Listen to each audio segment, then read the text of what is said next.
So in the end, what happens to all the stuff we buy anyway? At this rate of consumption, it can't fit into our houses, even though the average house size has doubled in this country since the 1970s. It all goes out in the garbage. And that brings us to disposal. This is the part of the materials economy we all know the most because we have to haul the junk out to the curb ourselves.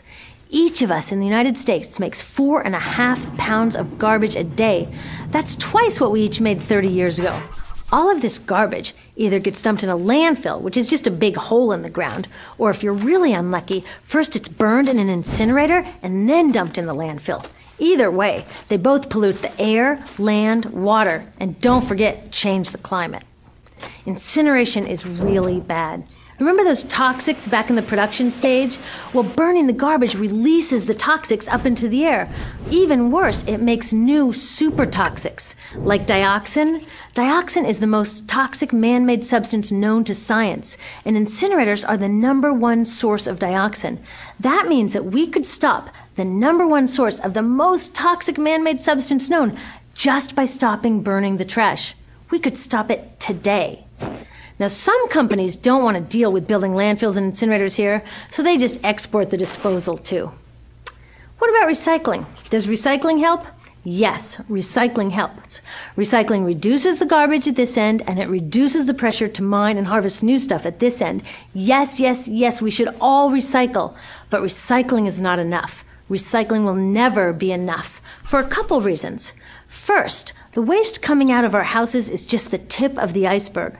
For every 1 garbage can of waste you put out on the curb, 70 garbage cans of waste were made upstream just to make the junk in that 1 garbage can you put out on the curb.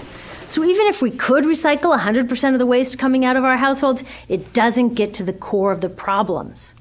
Also, much of the garbage can't be recycled, either because it contains too many toxics or it's designed not to be recyclable in the first place. Like those juice packs, where they have layers of metal and paper and plastic all smushed together, you can never separate those for true recycling. So you see, it is a system in crisis. All along the way, we are bumping up against limits. From changing climate to declining happiness, it's just not working. But the good thing about such an all-pervasive problem is that there are so many points of intervention. There are people working here on saving forests and here on clean production, people working on labor rights and fair trade and conscious consuming and blocking landfills and incinerators, and very importantly, on taking back our government so that it really is by the people and for the people. All of this work is critically important, but things are really going to start moving when we see the connections, when we see the big picture. When people along this system get united, we can reclaim and transform this linear system into something new, a system that doesn't waste resources or people. Because what we really need to chuck is that old school throwaway mindset. There's a new school of thinking on this stuff, and it's based on sustainability and equity, green chemistry, zero waste, closed-loop production, renewable energy, local living economies. It's already happening. Now, some say it's unrealistic, idealistic that it can't happen, but I say the ones who are unrealistic are those that want to continue with the old path. That's dreaming. Remember, that old way didn't just happen. It's not like gravity that we've just got to live with. People created it, and we're people too.